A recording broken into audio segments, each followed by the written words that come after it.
Pai, nós mais uma vez te agradecemos porque as suas misericórdias têm se renovado nas nossas vidas. Grande, Senhor, a sua fidelidade, o seu amor para conosco. Senhor, e mais uma vez queremos reafirmar a nossa total dependência em Ti, Senhor. Senhor, homem algum pode receber coisa alguma sem que venha do Senhor. Por isso, envia o seu Espírito, inspira-nos, guia-nos em toda a sua verdade. Senhor, abençoa-nos nesse tempo que estaremos ministrando a sua palavra. Que o Senhor possa alargar o nosso entendimento e dar-nos realmente dá-nos compreensão daquilo que o Senhor quer realizar em nós e através de nós. Ajuda-nos, ó Deus, no nome de Jesus. Amém, Senhor. Amém. Se você quiser, você pode abrir a sua Bíblia aí em 2 Reis, capítulo 6.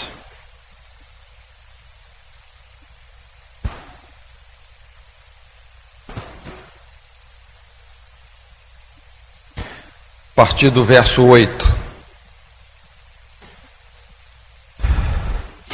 No Evangelho de Mateus, o Evangelho de Mateus termina com aquela famosa declaração de Jesus, quando ele formaliza uma grande comissão, a responsabilidade de discipularmos as nações. E eu quero pegar realmente um episódio que demonstra de maneira prática como que nós podemos realmente concretizar isso, essa grande comissão de discipular as nações, de ensinar as nações a guardar, não só ensinar os mandamentos, mas ensinar a guardar os mandamentos de Deus. 2 Reis 6, a partir do verso 8, é uma história bem interessante. Você pode acompanhar comigo. E o rei da Síria fazia guerra a Israel, e consultou com os seus servos, dizendo: em tal e em tal lugar estará o meu acampamento. Mas o homem de Deus enviou o rei de Israel, dizendo: guarda-te de passares por tal lugar, porque os sírios desceram ali. Pelo que o rei de Israel enviou aquele lugar de que o homem de Deus lhe falara, e de que o tinha avisado, e se guardou ali não uma nem duas vezes. Então se turbou com este incidente o coração do rei da Síria, e chamou os seus servos e lhes disse: não me fareis saber quem dos nossos é pelo rei de Israel? E disse um dos seus servos: não, ó rei, meu senhor, mas o profeta Eliseu, que está em Israel, faz saber ao rei de Israel as palavras que tu falas no seu quarto de dormir. E ele disse: vai ver onde ele está, para que eu envie e mande trazê-lo. Fizeram-lhe saber, dizendo: eis que está em Dotã. Então enviou para lá cavalos e carros, um grande exército, os quais vieram de noite, cercaram a cidade. E o moço do homem de Deus se levantou muito cedo, saiu, e eis que um exército tinha cercado a cidade com cavalos e carros. Então o seu moço lhe disse: ai, meu senhor, que faremos? E ele disse: não temas, porque mais são os que estão conosco do que os que estão com eles. E orou Eliseu e disse: Senhor, peço-te que lhe abras os olhos para que veja. E o Senhor abriu os olhos do moço e viu. E eis que o monte estava cheio de cavalos e carros de fogo em redor de Eliseu. E como desceram a ele, Eliseu orou ao Senhor e disse: fere, peço-te, essa gente de cegueira. E feriu-a de cegueira conforme a palavra de Eliseu. Então Eliseu lhes disse: não é este o caminho, nem esta a cidade, segui-me, e guiar-vos-ei ao homem que buscais. E os guiou a Samaria. E sucedeu que, chegando eles a Samaria, disse Eliseu: ó Senhor, abre a estes os olhos para que vejam. O Senhor lhes abriu os olhos para que vissem, e eis que estavam no meio de Samaria. E quando o rei de Israel os viu, disse a Eliseu: feri-los-ei, meu pai. Mas ele disse: não os ferirás. Feririas tu os que tomasses prisioneiros com a tua espada, com o teu arco? Põe-lhes diante pão e água, para que comam e bebam e se vão para o seu senhor. E apresentou-lhes um grande banquete, comeram e beberam, e os despediu, e foram para o seu senhor. E não entraram mais tropas de Círios na terra de Israel. Não entraram mais tropas de Círios na terra de Israel. Por causa de um homem, simplesmente uma guerra que durava décadas e décadas por causa de um homem, um conflito de dimensões, de proporções internacionais, simplesmente acabou. Vamos só entender o que estava acontecendo aqui. Havia então um conflito entre Israel e Síria. O que a gente percebe é que esse homem, esse rei da Síria, ele nutria sentimentos e pensamentos de destruição, um ódio mortal contra o rei de Israel. E ele começou então a fazer uma série de emboscadas, de armadilhas, com essa intenção clara de destruir, de aniquilar o exército de Israel e a nação de Israel. Só que havia um homem em Israel, o profeta Eliseu, e Deus começou a dar para Eliseu o discernimento, a revelação acerca dos planos do rei da Síria. Então Eliseu chegava para o rei de Israel e falava: olha, rei, toma cuidado, não passa por esse lugar, não passa por aquele, porque existem armadilhas, existem emboscadas de morte. E o rei de Israel começou a sofrer uma série de livramentos, coisas assim tremendas. E isso, obviamente, começou a incomodar o rei da Síria, a tal ponto que esse rei pensou: não é possível, só pode existir um espião aqui no nosso meio, alguém que está delatando os nossos planos internos. E ele então fez uma reunião com todos os seus, e o intuito dessa reunião era exatamente descobrir quem era esse homem que estava delatando os planos dele. E quando ele começa a inquirir sobre isso, alguém fala: não, rei, não tem nenhum espião aqui. O problema é esse profeta que está lá em Israel. E é quando o rei da Síria então se enfurece, e agora ele concentra a sua atenção contra Eliseu, e ele envia todo o seu exército para prender, para trazer cativo Eliseu. A guerra se tornou pessoal agora. Então todo o exército vai até Dotã, o exército da Síria cerca a cidade de noite, onde Eliseu morava. Pela manhã, bem cedinho, o moço do profeta vai dar aquela espreguiçada matinal, né? E quando ele percebe, a cidade está totalmente cercada, ele entra em desespero, perplexo, sem saída, nas mãos do inimigo. Só que Eliseu tinha uma outra maneira de enxergar o que estava acontecendo. Ele estava vendo não apenas as circunstâncias físicas, mas ele também podia perceber a realidade espiritual. Então ele fala: não, rapaz, fica tranquilo, não é? Não se preocupa. Mais são aqueles que estão conosco do que os que estão contra nós. E ele faz uma oração e fala: Senhor, abre os olhos do moço, para que ele entenda o respaldo que ele tem, a proteção que ele tem. E quando Deus abre os olhos do moço de Eliseu, então ele enxerga as hostes espirituais de Deus, carros e cavalos de fogo. Isso deixa ele aliviado, não é? E quando o exército da Síria parte então para prender Eliseu, Eliseu fala: Senhor, eu não quero confusão com esses caras, eu não quero conflito, não é? Fere eles de cegueira, e Deus ouve Eliseu, e de repente todo o exército da Síria, absolutamente cego, absolutamente cego.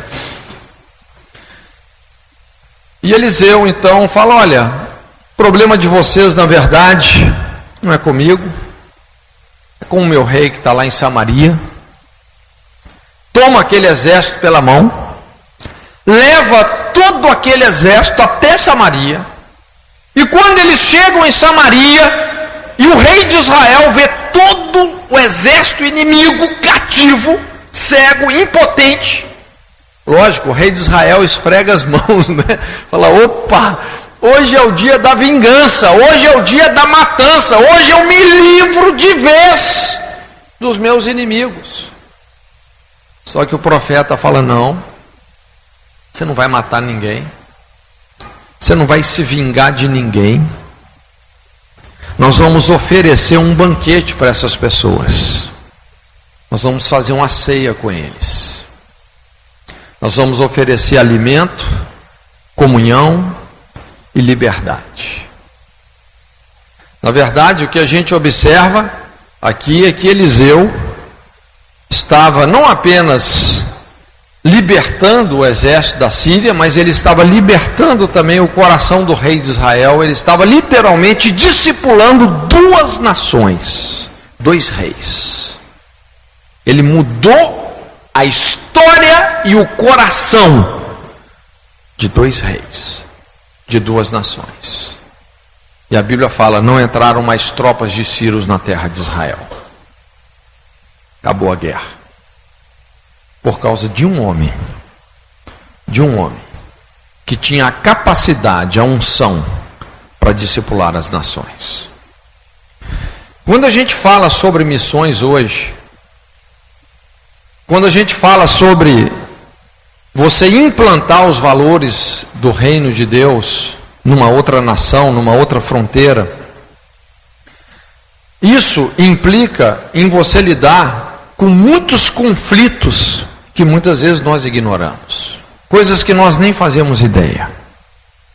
Quando você entra numa outra cultura, de repente você está entrando ali numa briga de foices, não é? Existem tantas forças competindo, tantos conflitos presentes, tantas dificuldades, tantas guerras, tantas inimizades, que se nós não soubermos como ser a resposta, como combater o bom combate da fé, realmente nós podemos simplesmente ser totalmente neutralizados. É aí que muitos missionários acabam sendo neutralizados. E por isso que é tão importante esse espírito, esse entendimento que houve na vida desse homem, Eliseu, de fazer a diferença. Eu, pessoalmente, eu gosto muito desse episódio, porque é um episódio muito realista, e hoje nós vivemos num mundo assim, num mundo em guerra, num mundo em conflitos. Hoje nós temos uma guerra cultural, não é isso? O bloco islâmico contra o bloco ocidental, é uma guerra totalmente diferente, com parâmetros totalmente peculiares.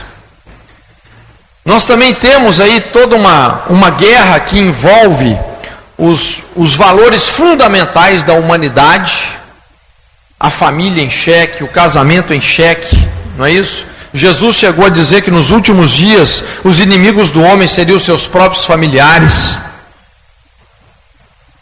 Pais contra filhos, filhos abandonando pais, pais abandonando os filhos, casamentos se rompendo, inimizades de todas as formas.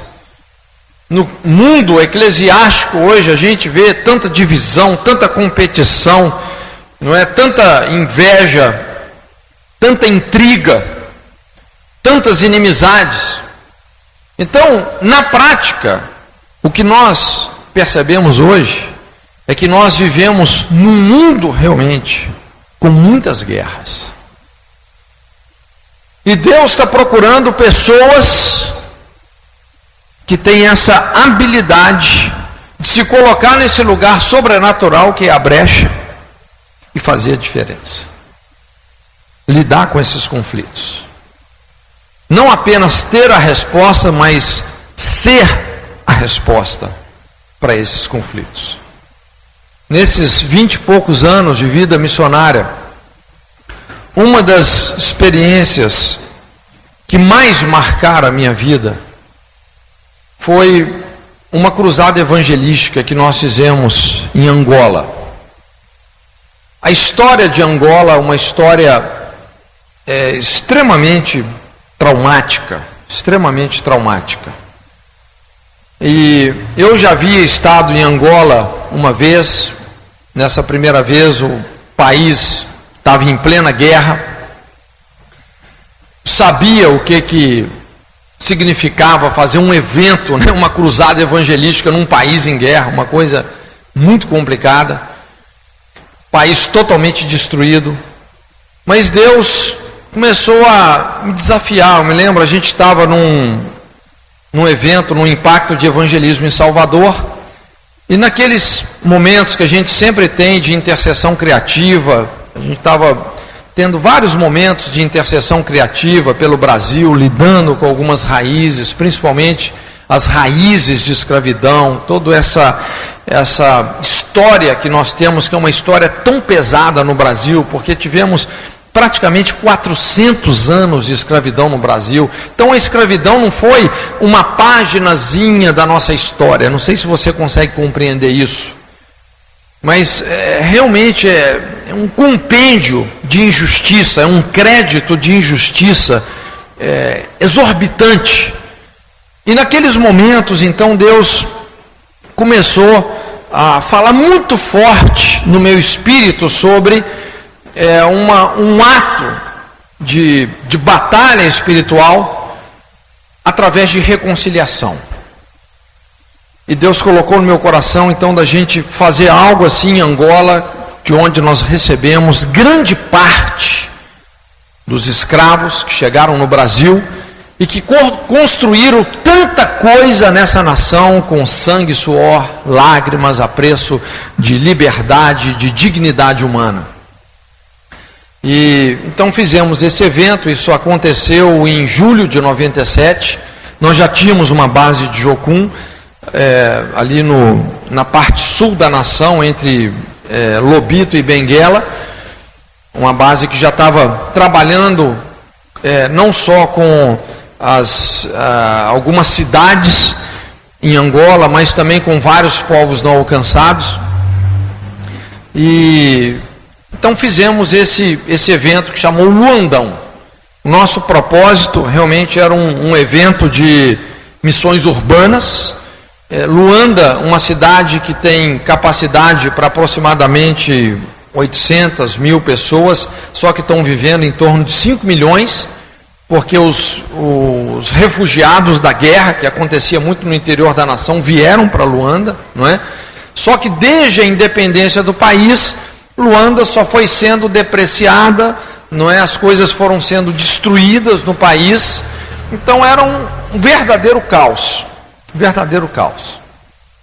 Mas nós queríamos, o nosso intuito era esse, trabalhar nas raízes da nossa nação, trabalhar também alcançando os angolanos através de um impacto de evangelismo com essa ênfase em reconciliação. E então mobilizamos uma turma aqui de brasileiros.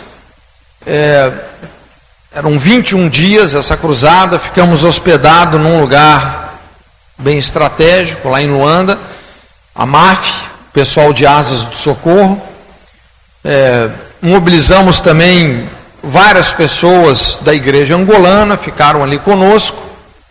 E foi muito interessante como esse trabalho foi se desenrolando. Normalmente, quando a gente faz um evento como esse, a gente procura ter, principalmente para aqueles que estão indo, né, do Brasil para lá, que não tem conhecimento do contexto, a gente procura ter algumas aulas sobre a história da igreja, história da guerra, a história do país, porque são elementos fundamentais para a gente trabalhar nesse tempo de intercessão criativa. E eu me lembro que eu procurei ali um cara que era o pastor auxiliar do pastor dessa Associação dos Evangélicos de Angola, o Neto, Eu falei, puxa vida, Neto, você podia dar uma aula para a gente, né, sobre aqui a história de Angola, a história da guerra. A gente quer compreender como funciona, né, como funciona aqui a nação. Eu me lembro que quando eu pedi que ele desse essa aula para os brasileiros, ele então começou a chorar. As lágrimas assim saíam dos olhos dele. E eu fiquei sem entender, puxa vida, será que eu falei alguma coisa, né, errada que ofendeu ele? Mas ele falou, olha, Cote, pela primeira vez um estrangeiro chega aqui e pede que nós, os brasileiros, nós os angolanos, ensinemos alguma coisa.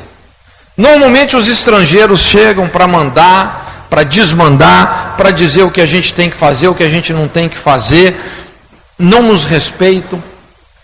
E vocês estão pedindo que a gente ensine, nós angolanos, ensinemos para vocês, brasileiros. Aquilo impactou ele. E eu vi que ali nós ganhamos muito mais do que as informações que ele tinha, mas nós ganhamos o coração dele também.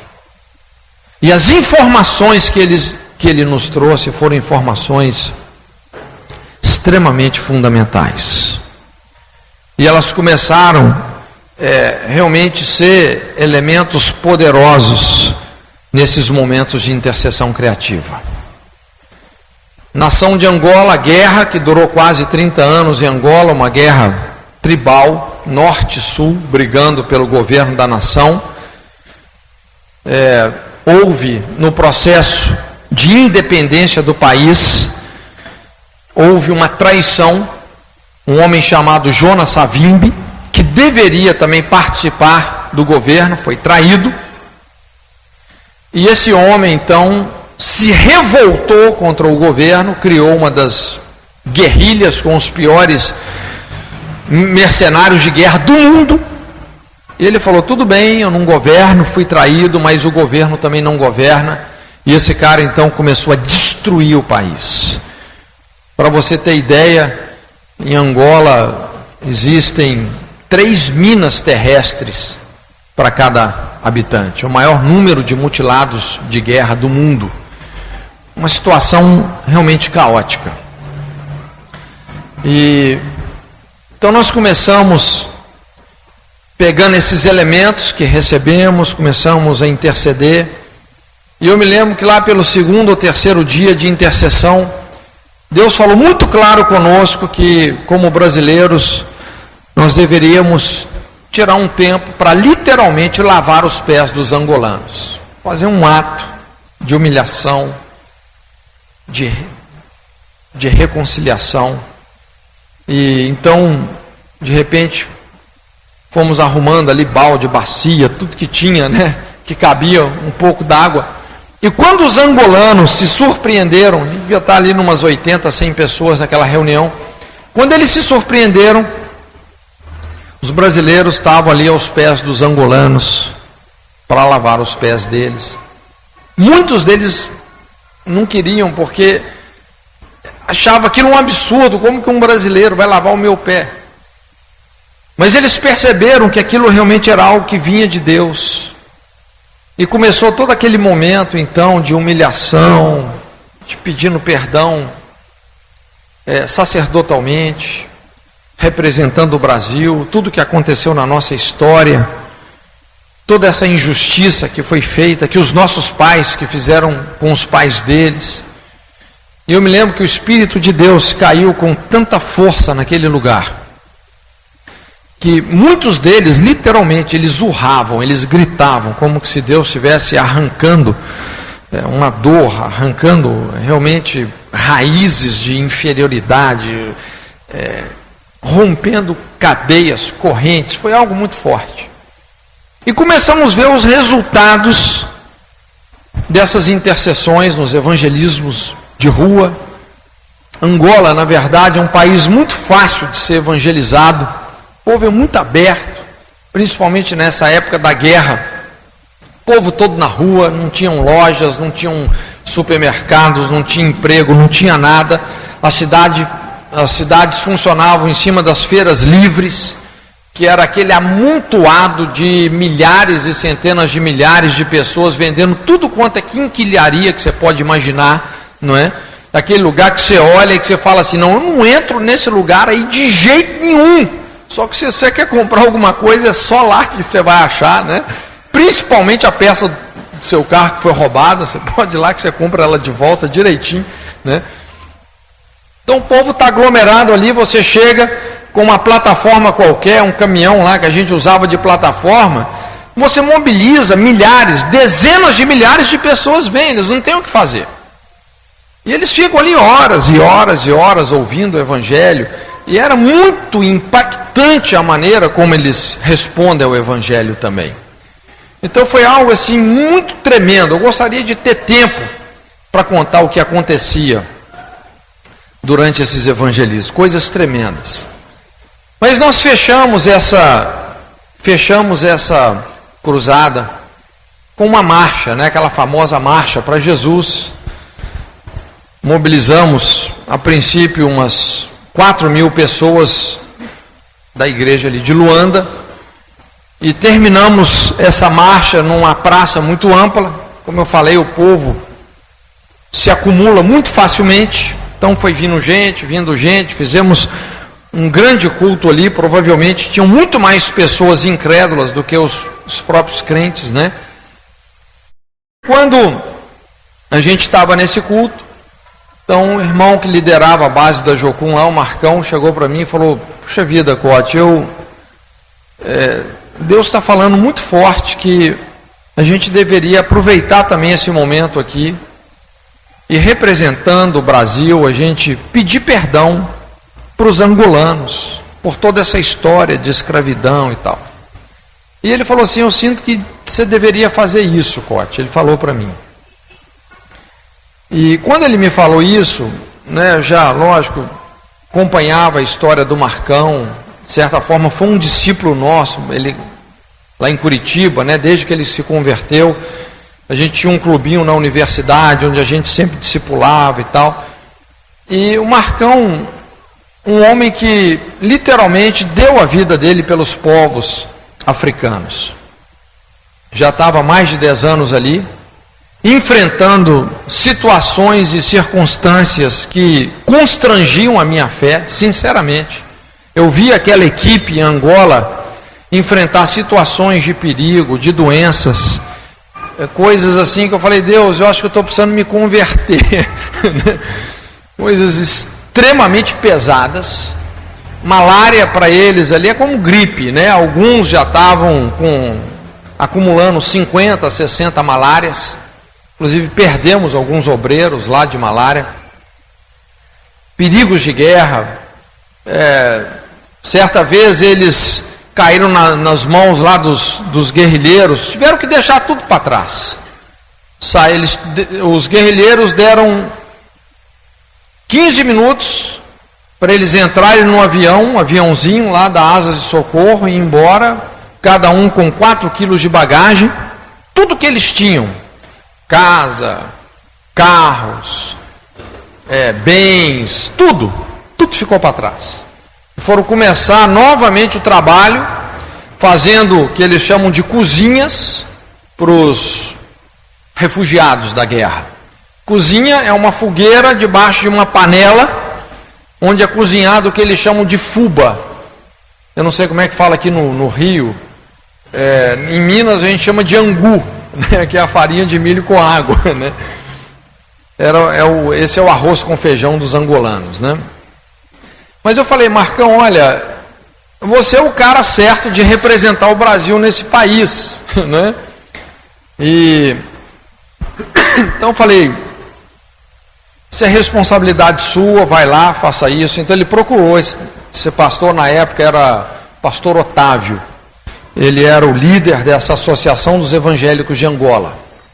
Ele falou, olha, pastor, nós queremos fazer um ato aqui, um ato profético, sacerdotal, porque nós temos uma história com muita ferida, com muita injustiça, coisas que aconteceram no Brasil durante a escravidão, e nós queremos ter essa chance de restaurar esses lugares antigamente assolados de geração em geração.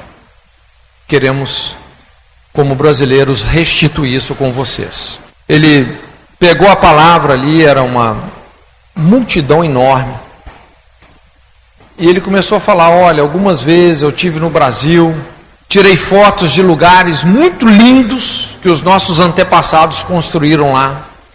E ele falou: mas eu não tive coragem de trazer essas fotos para Angola, tal é a miséria que nós vivemos. Jamais podia imaginar que um pastor angolano fosse ter um conflito desse, né? E ele falou assim: olha, mas tem esse grupo de brasileiros que estão fazendo esse impacto de evangelismo, e eles querem ter a chance de pedir perdão por aquilo que os pais deles fizeram com os nossos pais no Brasil. Então ali ele passou a palavra para o Marcão. Marcão se colocou de joelhos e ele começou detalhadamente a pedir perdão por todas as injustiças que aconteceram na escravidão aqui. Eu me lembro que você podia ouvir assim um mosquito voando, caiu um silêncio sobre aquele povo. E ele foi então se arrependendo, não é, sacerdotalmente, foi pedindo perdão, como as mulheres eram usadas como objeto sexual dos seus donos, as famílias eram divididas, eram vendidas, eram separadas, pessoas eram torturadas, eram assassinadas. E de repente então o Espírito Santo veio sobre aquele lugar e foi como que um estrondo realmente. Aquilo que nós percebemos na nossa reunião de intercessão, a gente começou a ver acontecer assim um mover de cura, de romper correntes, cadeias. Foi algo muito forte, foi algo inesquecível que aconteceu, algo inesquecível. Passaram-se alguns anos e nós então recebemos uma notícia assim trágica. De repente esse irmão Marcão falece, morre na África num acidente. E quando a gente recebe essa notícia, eu pensei assim: puxa vida, né? Mas como é que um cara desse morre, né? O Marcão, ele era o professor de educação física, um cara assim, 1,90 m e tantos, cheio de saúde, cheio de vida, 38 anos de idade. Estava alcançando vários povos inalcançáveis ali em Angola, os muquandos, mucubais. Histórias realmente de você pôr em livro. Coisas assim fabulosas estavam acontecendo. Eu falei: Deus, como é que um cara desse morre? Né? Falei: algumas coisas só na eternidade que a gente vai entender mesmo. E ficou então essa interrogação, e foi algo interessante que a esposa dele, a Márcia, falou assim: Cote, é um negócio assim estranho, mas eu acho que o Marcão, ele sabia que o tempo da partida dele estava próximo, porque ele me falou: olha, se eu morrer aqui, eu quero ser enterrado aqui na África, porque o meu coração está aqui. E realmente ele foi enterrado na África. Nós fizemos um culto lá em Curitiba para todos os familiares dele, os familiares todos vieram. Eu preguei nesse culto. Veio um missionário de Angola, que era fruto dele, veio agradecer toda a família dele pela vida do Marcão. Foi algo muito lindo. Eu fiz um apelo, no final fizemos um apelo para os familiares, todos eles fizeram a decisão por Jesus. Mas ainda ficou essa dúvida, não é? Senhor, o que está acontecendo? Só que o mais incrível é que, exatamente um ano depois do falecimento do Marcão, no mesmo dia que ele faleceu, no mesmo dia, um ano depois, morre em Angola um homem chamado Jonas Savimbi, que era guerrilheiro, líder da UNITA. Esse homem, que era o homem forte da guerra, um homem que nutriu essa guerra, não é, usando os recursos naturais da nação para destruir o país, enquanto o povo literalmente comia lixo. Esse homem morre no mesmo dia. E quando esse homem morre, simplesmente a guerra acabou em Angola. Acabou a guerra. Quase 30 anos de guerra que fadigaram o país. Acaba. Aí começou a fazer sentido para mim. Aí eu comecei a entender. O sangue dos apóstolos como semente da restauração de uma nação. Aí eu falei, puxa vida, Deus, agora faz sentido.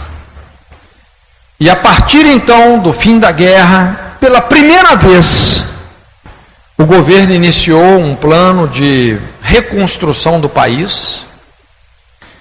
A partir disso, as famílias começaram a encontrar os familiares perdidos, porque praticamente em Angola, todas as famílias têm a história de pessoas que morreram ou que se perderam, principalmente por causa da rusga, o que eles chamam de rusga. Os crianças, adolescentes, jovens eram rusgados, ou seja, eram raptados pelo exército da guerrilha ou do governo e forçados a lutar. Ou morriam, ou lutavam ou morriam. Inclusive, muitos angolanos fugiam aqui para o Brasil exatamente para fugir da rusga, não é? Desse sequestro, não é? Mas então, finalmente, a guerra acabou. Agora existe um plano de reconstrução nacional. Angola é um dos países que mais está crescendo no mundo.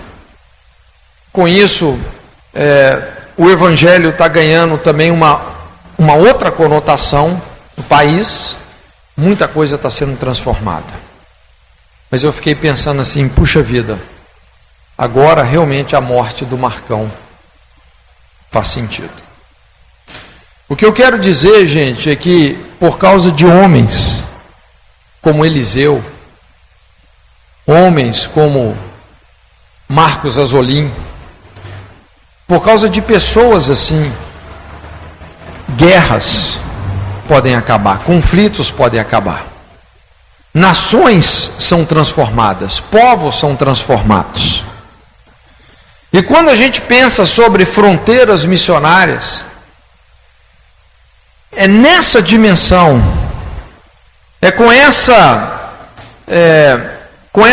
esse tipo de patentes espirituais, descalços apenas, que nós podemos pisar as nações, com esse espírito de reconciliação. E eu quero compartilhar aqui rapidamente alguns efeitos, seguindo aqui o texto, né? Vamos compartilhar alguns efeitos desse espírito de reconciliação, a diferença, o impacto que isso causa na transformação de uma nação, não é? Numa situação de conflito espiritual. O primeiro ponto é que quando você tem esse espírito reconciliador, você vai conhecer os planos do inimigo. O inimigo tem planos. Satanás, ele sabe a estratégia adequada para destruir um povo. Ele conhece isso. Ele não é bobo, não é? O diabo não é bobo. Ele sabe como usar a fragilidade cultural de um povo para aniquilar, para colocar isso contra esse povo. Mas a partir do momento que você tem um espírito reconciliador, Deus vai começar a te dar conhecimento e discernimento. Ele vai te dar palavra de revelação. É o que está aí no verso 12. Mas o profeta Eliseu, que está em Israel, faz saber ao rei de Israel as palavras que tu falas no seu quarto de dormir. Então a primeira percepção que um espírito reconciliador nos concede é acerca dos desígnios do inimigo. Deus começou a mostrar para Eliseu os planos mais íntimos do rei da Síria. Um coração reconciliador invoca, traz a revelação de Deus que nos coloca sempre um passo à frente do inimigo. Quando o inimigo pensa que ele vai te surpreender, na verdade, ele vai ser surpreendido. Quando o rei da Síria fazia uma emboscada que seria fatal contra o rei de Israel, de repente, todo aquele plano já estava descoberto, os intentos já estavam neutralizados. Agora, você só pode conhecer os planos do inimigo se você tiver um espírito reconciliador, um coração perdoador. Eu acho muito interessante essa palavra, a palavra ofensa, no Novo Testamento, no grego. Vem de uma raiz, a palavra ofensa vem de uma raiz que significa isca. Sempre quando você sofre uma ofensa, na verdade, o que está implícito na ofensa é uma armadilha, é uma isca. E se você reage no espírito da ofensa que você recebeu, você mordeu a isca. Você entende isso? Quando alguém te ofende, te agride, te rejeita, quando você sofre uma carga de injustiça, uma ofensa, se você reage no espírito da ofensa, você está colocando o seu pé no território do inimigo. Você mordeu a isca. Você não está combatendo o bom combate, você está combatendo o mau combate da fé. Você está deixando de discernir qual é a natureza da batalha. Você está lutando contra carne e sangue, você está na esfera errada. E é a partir daí, então, que nós nos vemos numa situação de ignorar os planos de Satanás. Muitas pessoas, muitos líderes até de peso, gente boa, gente ungida, caem em armadilhas, laços, concupiscências nocivas, porque endurece o coração, no sentido de perdoar, de reconciliar, de agir no espírito oposto. É gente que ainda não aprendeu essa lei que Jesus disse: eis que eu vos envio como ovelhas no meio de lobos. Esse é um dos níveis mais elevados de guerra espiritual. Não é você ser lobo no meio dos lobos. Não é você resistir ao perverso. Não é você reagir no espírito da perversidade. Mas é você ter essa autoconsciência, não de reagir, mas de agir em função dos princípios do reino de Deus. Então, quando você faz isso, quando você tem esse discernimento, Deus vai começar a te dar revelação dos planos do inimigo. Ao invés de você ser surpreendido, você que vai surpreender o inimigo. Segunda coisa, quando você tem um espírito reconciliador, você vai salvar e livrar pessoas do perigo. Versículo 10. Pelo que o rei de Israel enviou aquele lugar de que o homem de Deus lhe falara e de que tinha avisado, e se guardou ali não uma nem duas vezes. Eu acho isso aqui tremendo. Por causa do conselho de Eliseu, não foram nem uma nem duas vezes, não foram poucas as vezes que todo o exército de Israel foi poupado. Quando você tem um espírito reconciliador, Deus vai colocar o conselho dele na sua boca. Você vai saber dizer para as pessoas por onde elas devem, por onde elas não devem andar. Você vai ter a palavra de Deus, que vai livrar as pessoas, que vai restaurar as pessoas. Às vezes eu fico assim, eu fico muito agradecido diante de Deus, porque muitas vezes a gente vê Deus te colocando no meio de conflitos seríssimos. Por exemplo, na área matrimonial, impressionante.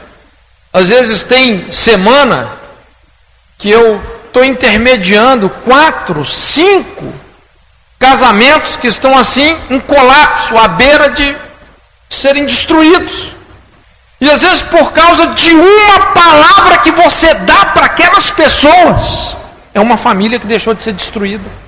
Por causa de uma palavra.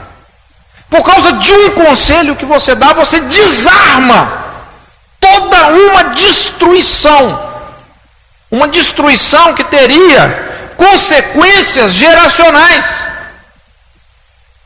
Por causa de uma palavra. Quando você tem um espírito reconciliador, você vai ter o conselho de Deus, a palavra de sabedoria de Deus na sua boca, que vai desarmar, que vai frustrar os planos do diabo na vida de muita gente.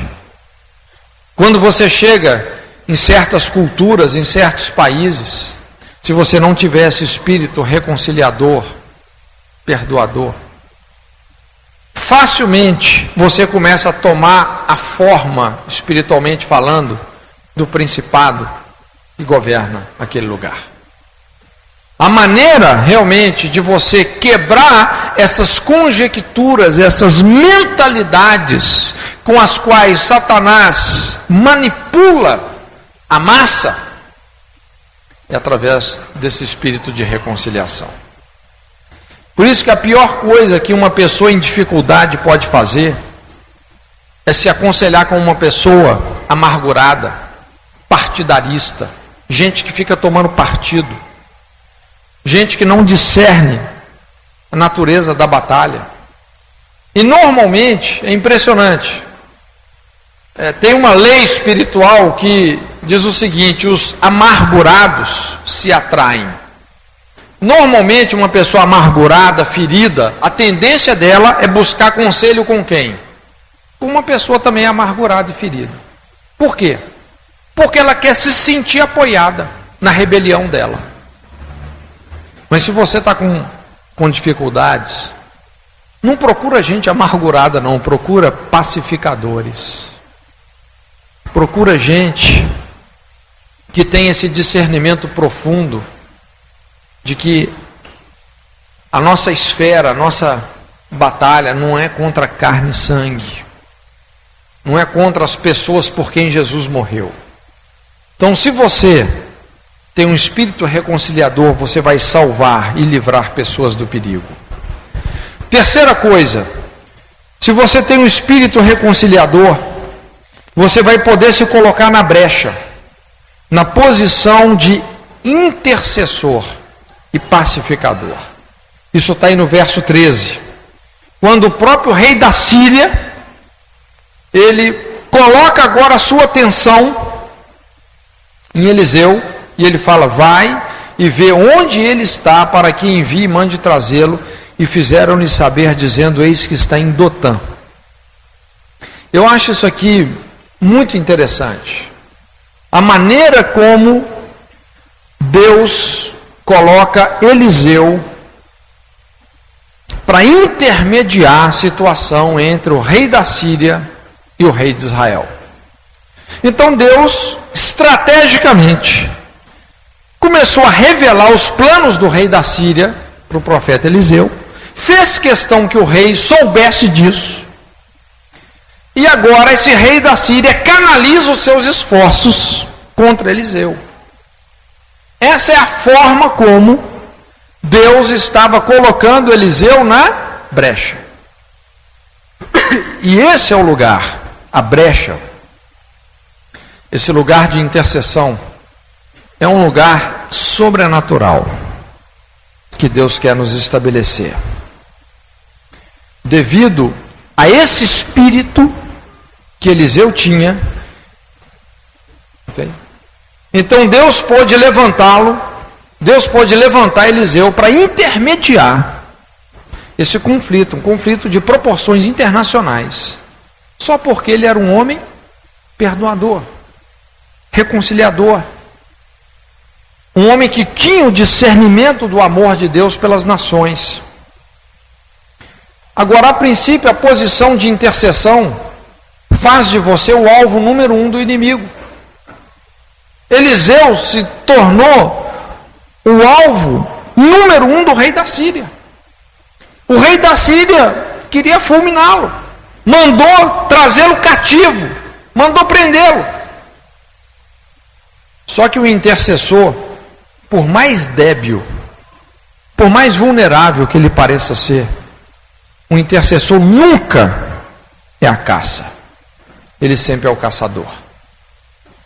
Da mesma forma, quando a gente pensa no plano de Deus através de Jesus, Jesus não foi uma vítima na sua morte, como muita gente supõe.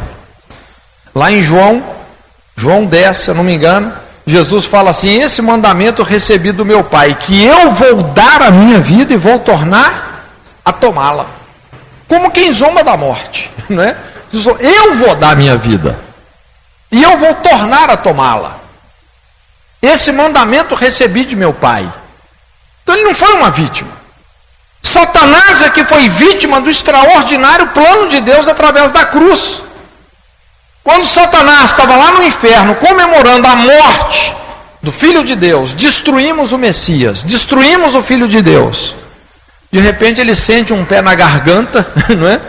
Era Jesus descendo as partes mais inferiores da terra. Satanás solta aí as chaves da morte do inferno. Jesus saqueou o inferno. A vitória de Jesus foi tão estrondosa, tão poderosa, que nem mais a chave de casa, a chave do inferno, o diabo tem. Quem tem a chave é Jesus. As chaves da morte do inferno. Satanás perdeu não só a chave, mas o rumo de casa. Esse é o poder da intercessão. O rei da Síria achou que ele poderia prender Eliseu. Mandou caçá-lo, trazê-lo cativo. Só que você nunca pode prender uma pessoa que tem um espírito reconciliador. Essas pessoas estão sempre em liberdade.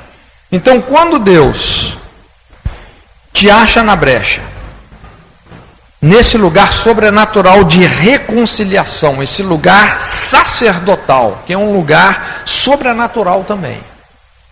Quando Deus te acha com esse coração, quando Ele te estabelece na linha de fogo de uma questão como intercessor, você não está sob as pessoas, mas Deus está te dando autoridade sobre os espíritos que estão manipulando as pessoas e as circunstâncias.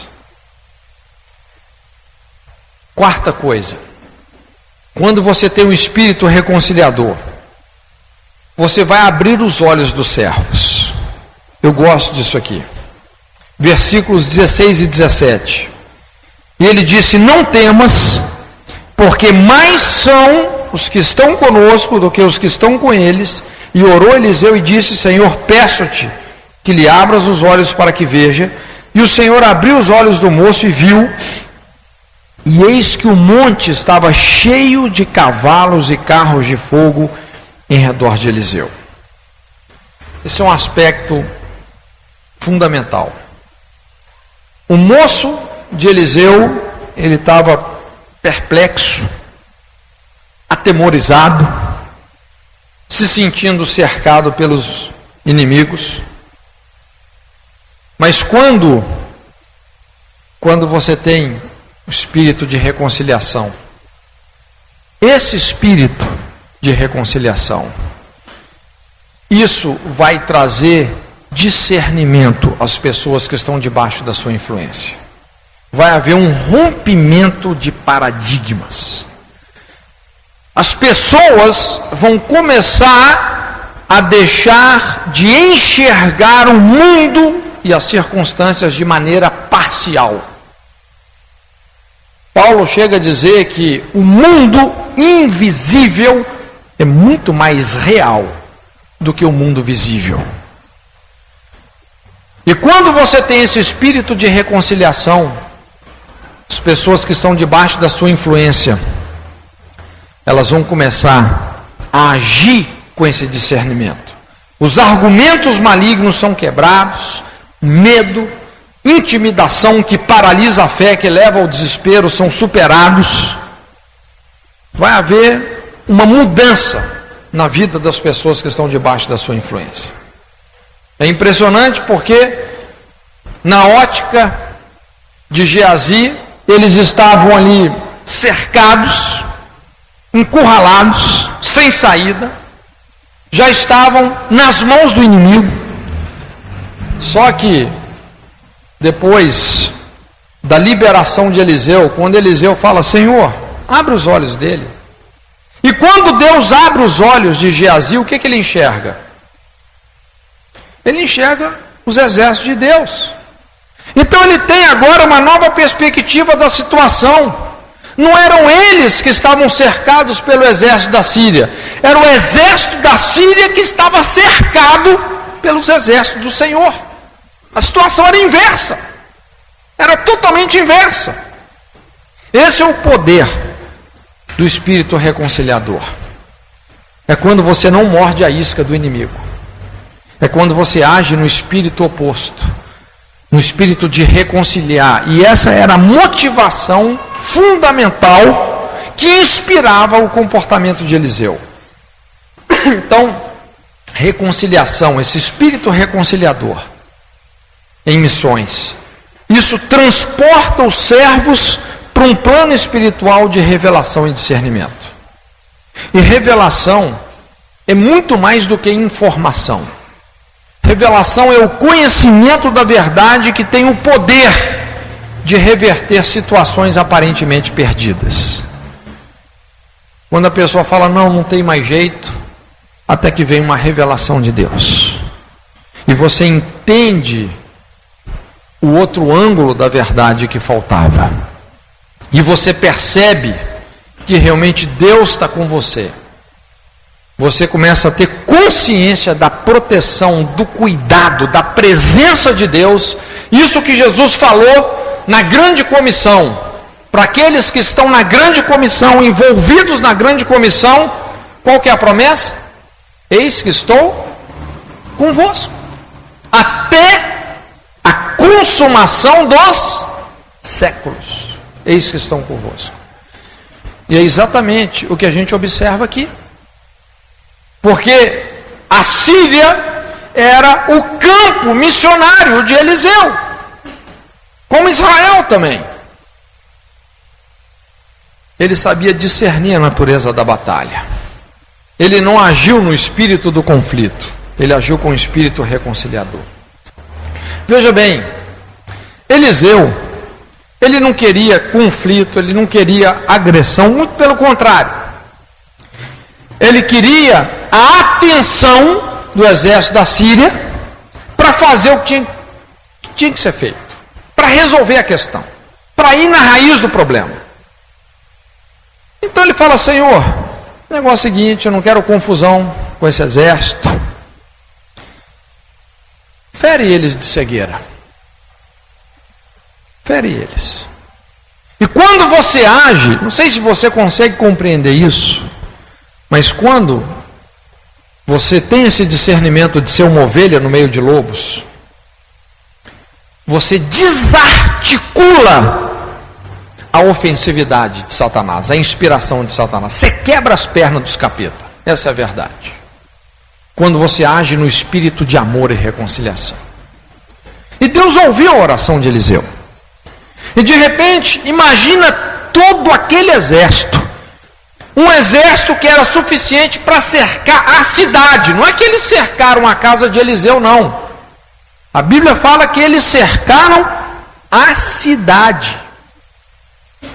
Todo esse exército agora, absolutamente cego. Os caras não enxergavam um palmo na frente do nariz. Todas as suas armas, todo o seu preparo, todo o seu treinamento, todo aquele potencial bélico que estava ali, agora estava inutilizado. Inutilizado.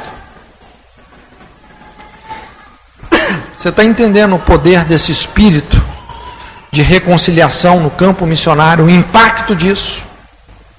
e você agir dessa forma, cegos ofensores. Só tem uma coisa, gente, que explica a intervenção de Jesus na vida de Saulo. Só tem uma coisa, assim, biblicamente falando. Porque a Bíblia diz que Saulo, ele foi o cúmplice, a autoridade que deu o ok para a morte de Estevão, não é isso? Estevão pregava com tanta sabedoria que de repente os caras, sem ter mais argumento, decidiram apedrejá-lo. Inclusive as vestes de Estevão foram colocadas aos pés de Saulo. Isso tem uma leitura extremamente forte, extremamente importante. Isso responsabilizava Saulo pelo sangue de Estevão. Só que quando Estevão estava morrendo, como é que ele orou? Ele orou como uma ovelha reputada ao matador, não é isso? Pai, não lhes impute esse pecado. Aí ele viu os céus abertos. O que ele viu? Jesus se levantando, Jesus em pé, à destra do Todo-Poderoso. Por causa da oração de Estevão, Jesus se levantou para ter um encontro com Saulo. Como se ele estivesse falando: Estevão, pode deixar que eu vou ter um encontrozinho com Saulo. Eu vou mostrar para esse cara o tanto que ele tem que padecer pelo meu evangelho. Estevão foi um mártir.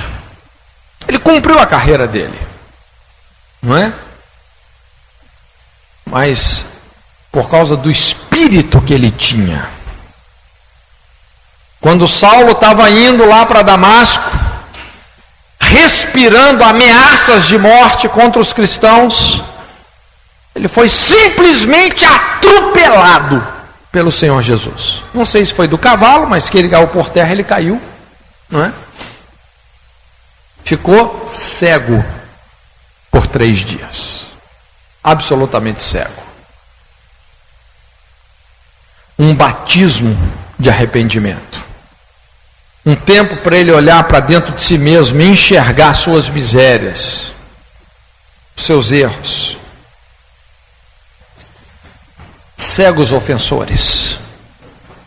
Aquele então que ia encerrar na prisão os cristãos, agora estava totalmente impotente, desarticulado, desarmado. É o que a gente vê nessa situação com Eliseu. Todo aquele exército absolutamente impotente. Um batismo de arrependimento. Sexta coisa, quando você tem um espírito reconciliador, você vai saber conduzir a situação ao seu ponto central. Isso é muito importante. Versículos 19 e 20. Então Eliseu disse: não é esse o caminho, nem é essa cidade, segui-me, guiar-vos-ei ao homem que buscais. E os guiou a Samaria. E sucedeu que, chegando eles a Samaria, disse Eliseu: ó Senhor, abre a estes os olhos para que vejam. O Senhor lhes abriu os olhos para que vissem, e eis que estavam no meio de Samaria. Então veja bem, gente, isso é fundamental em missões.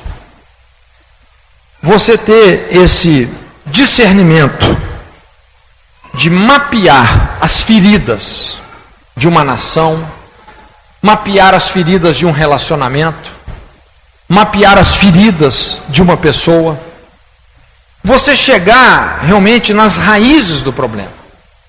Pessoas têm raízes, relacionamentos têm raízes, problemas, conflitos têm raízes. E se você quer ser efetivo, você não pode ficar lidando com o efeito colateral das coisas. Nós temos que ir aonde? Nas raízes. Uma nação tem toda uma história que muitas vezes precisa de ser redimida. Você ignorar o passado de um povo, isso Isso não vai resolver nada, muito pelo contrário. Nós precisamos de usar os princípios de Deus para curar as raízes que estão sustentando os conflitos.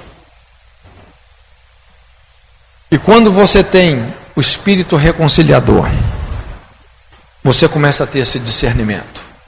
É isso aqui que Eliseu faz sem muito rodeio. Ele chega para aquele exército e ele fala que, olha gente, o problema de vocês não é comigo. Deus só me mostrou os planos do seu rei, mas o problema de vocês não é comigo. O homem que vocês têm um ódio de morte está lá em Samaria. Samaria é o lugar do trauma. É lá que eu quero levar vocês. Lá está a raiz do problema.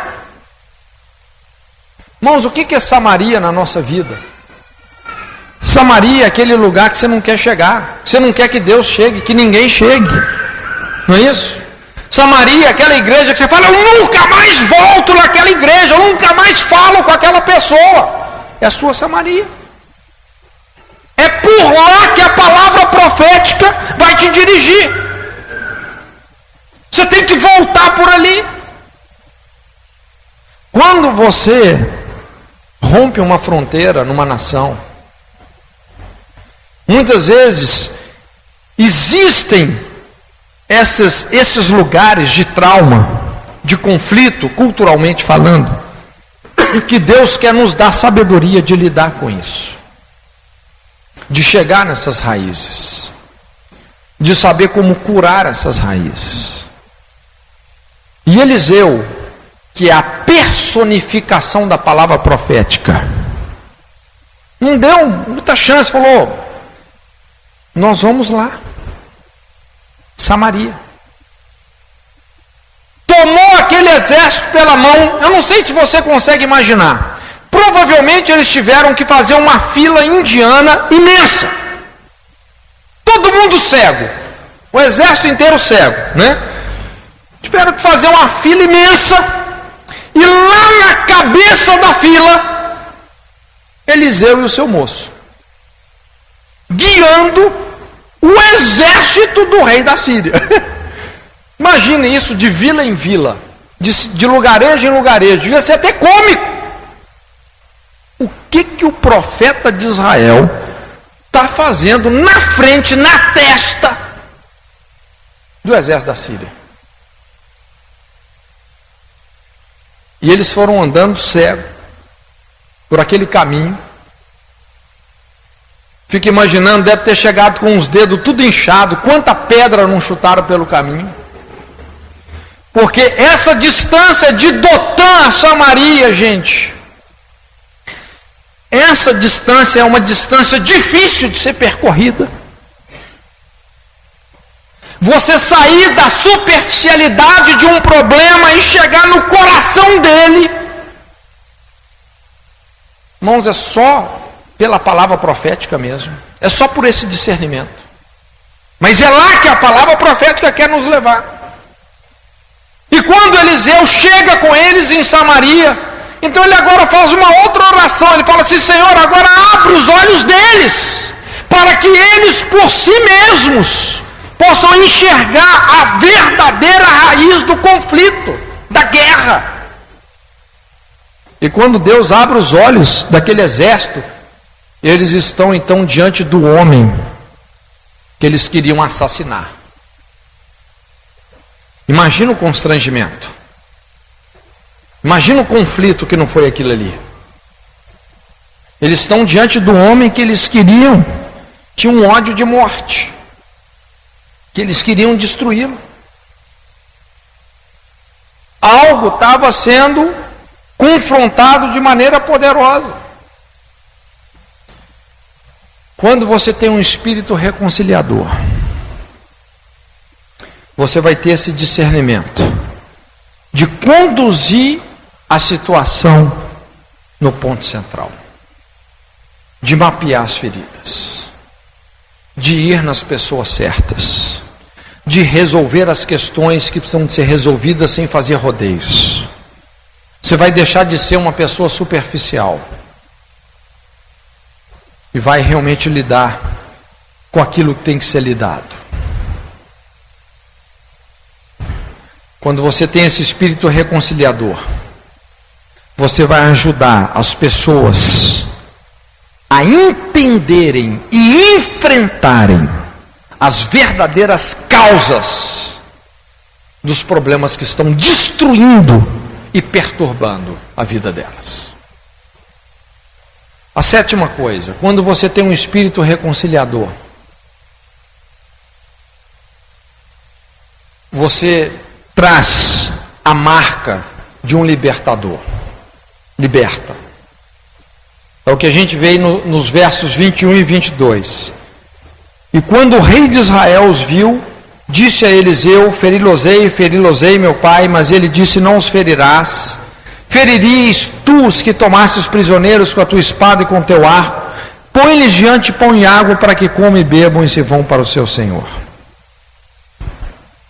Então, nesse momento que o exército da Síria está diante do rei de Israel, totalmente impotente.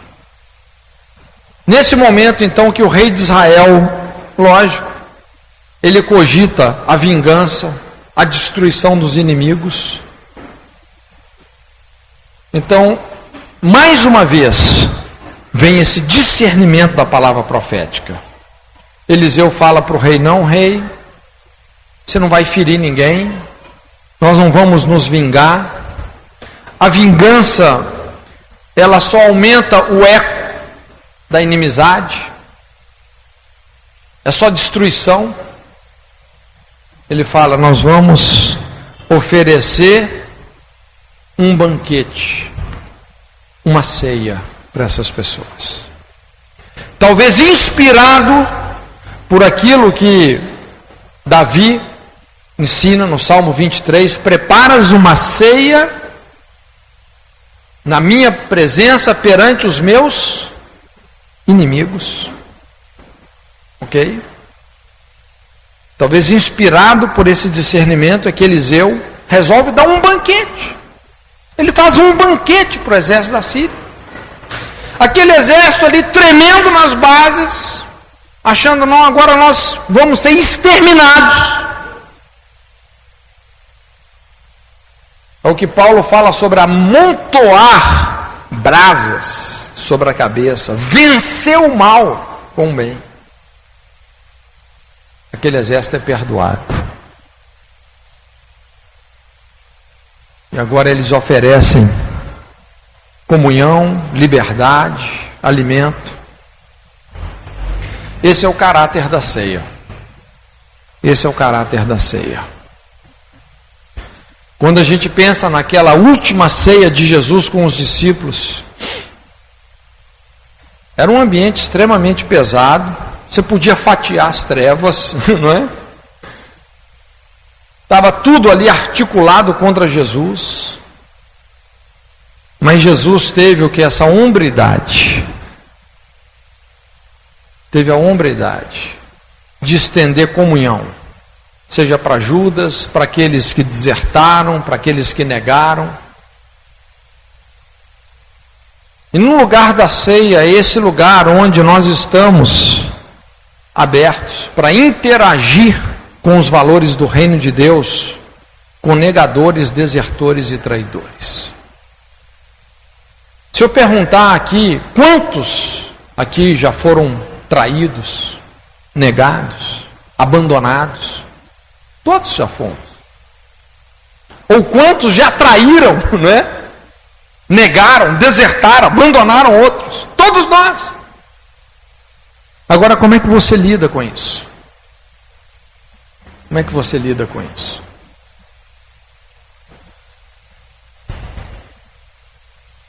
Quando você tem um espírito de reconciliação, é quando no seu coração você está disposto a fazer uma ceia para essa pessoa.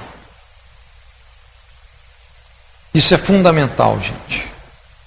Isso é fundamental para que a gente possa mudar o céu de uma família, de uma cidade, de uma nação. Eliseu ministrou graça ao coração dos sírios. Ministrou graça. Quebrou aquele espírito de ofensividade. E por fim, quando você tem o espírito reconciliador, você resolve permanentemente as questões. A Bíblia fala assim: não entraram mais tropas de sírios na terra de Israel. Não entraram mais tropas de sírios. Acabou a guerra. Acabou. Finalmente, aquele conflito terminou. Houve uma mudança de valores, uma mudança de dentro para fora. Na verdade, esse é um dos grandes problemas, ou uma das grandes dificuldades da lei. A Bíblia fala que a lei é boa, é santa, é justa, mas a lei tem uma série de limitações. A lei não te compreende, não te perdoa, não te regenera, não é? Qual que é o ministério da lei? É definir o pecado e a justa condenação do transgressor, não é isso? A lei não é para consertar o pecador, a lei é para punir o pecador, não é? Por isso que a Bíblia fala: a lei foi dada por Moisés, graça e verdade vieram por Jesus Cristo nosso Senhor. Quando você age no Espírito de Cristo, no Espírito da cruz de Cristo, você começa a mudar os valores das pessoas. Desde quando Jesus bradou da cruz: Pai, perdoa-os porque não sabem o que fazem. Ali, corações começaram a ser profundamente transformados. Na verdade, algumas palavras a gente só pode dizer da cruz, e essa é uma delas, né? Pai, perdoa-os porque não sabem o que fazem. Você só consegue enxergar a cegueira de ofensores se você é uma pessoa crucificada. Só dessa forma. É interessante que quando Jesus fez essa afirmação, logo depois haviam ali 2 soldados romanos, os algozes de Jesus, que colocaram ele naquela cruz. Esses homens então, eles confessaram: verdadeiramente esse é o Filho de Deus. Como Jesus havia dito lá no Sermão do Monte: bem-aventurados os pacificadores, porque eles serão chamados filhos de Deus. Quando você tem esse espírito pacificador, reconciliador, então você vai poder fazer toda a diferença. E as pessoas vão reconhecer que Jesus é o Filho de Deus. Resolve permanentemente. Irmãos, hoje nós vivemos num mundo de guerras, de conflitos. Os países do mundo, a maioria deles, estão vivendo em conflitos extremamente sérios. Conflitos raciais, conflitos tribais, conflitos de várias espécies, conflitos familiares. Vivemos num mundo em guerras. E nós só podemos pisar as nações com esse espírito aqui. Nós temos que tirar o sapato dos nossos pés. Servidão e santidade são coisas que andam juntas. Foi isso que Deus estava tentando explicar para Moisés. Moisés, tira a sandália dos seus pés, porque a terra que você está é um lugar de santidade. Serviço e santidade. O espírito de servir, de reconciliar. É aí que a santidade de Deus vai ter um efeito sobrenatural. Eu creio que Deus tem dado para essa nação, para o Brasil. Deus tem nos preservado de muitas formas e tem nos preparado para esse tempo onde tantas nações estão vivendo em conflito. E eu creio que Deus quer aprimorar esse espírito de reconciliação nas nossas vidas, essa sabedoria, essa prudência, para que a gente possa combater não o mau combate, mas o bom combate da fé. E é com esse espírito, é com essa sabedoria, que nós vamos mudar a história de povos e de nações. Muitas vezes Deus não depende de tanta gente. Por causa de um homem, veja bem, um homem só, como Eliseu.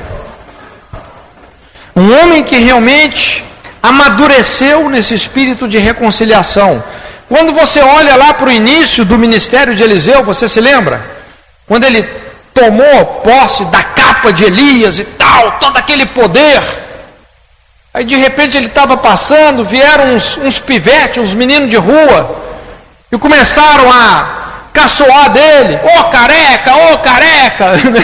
Ele já deu uma amaldiçoada básica. Vieram ali umas feras, já estraçalharam os pivetes, coitado. Isso foi no início do ministério dele.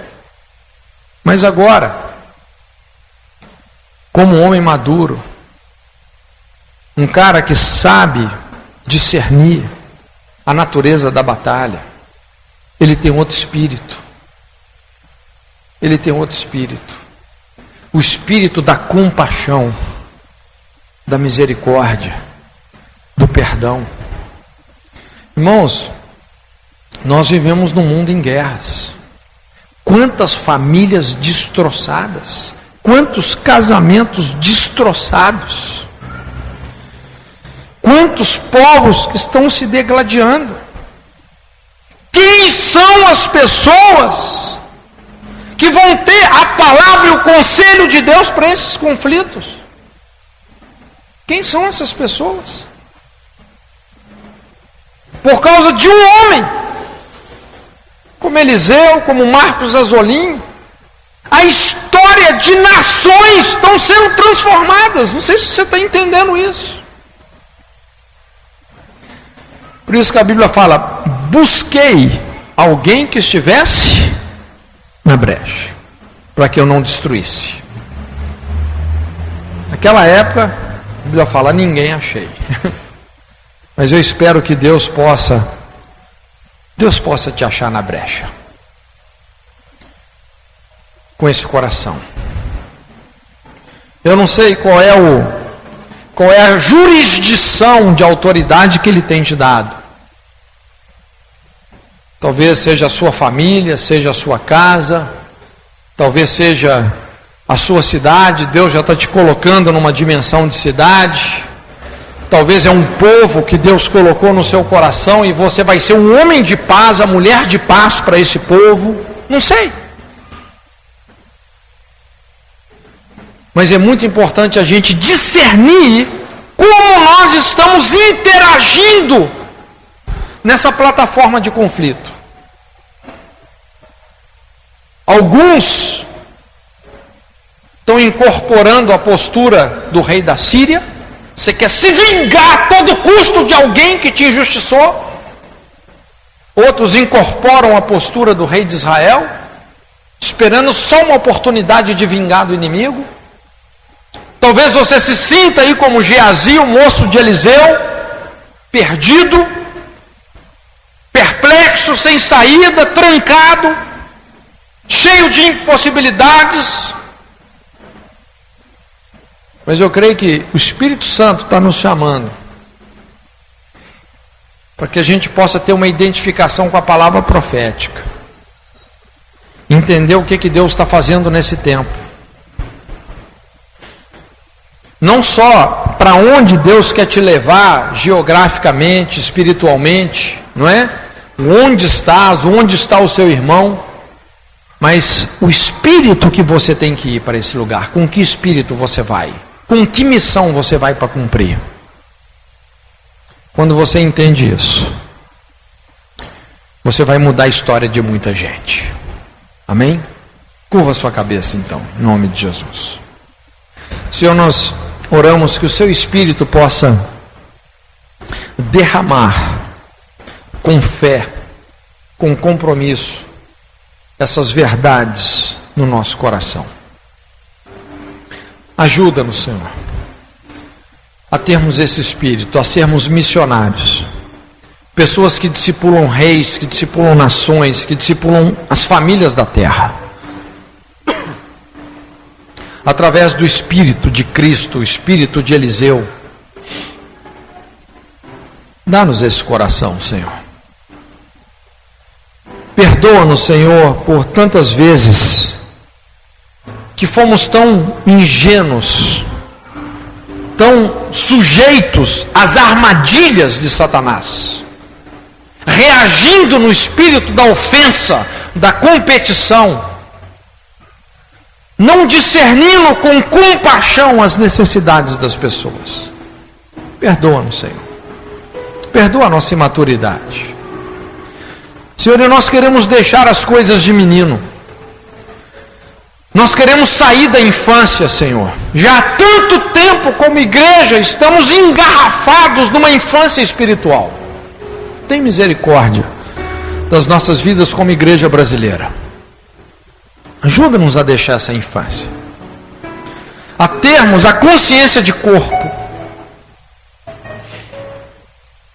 a agir no espírito de liberar as pessoas, de não nos sentirmos donos das pessoas, mas sabermos oferecer o sacrifício de Abel, a ovelha perfeita para Ti, para a Sua obra, para a Sua glória. Ajuda-nos, Senhor. Perdoa-nos, Senhor, quando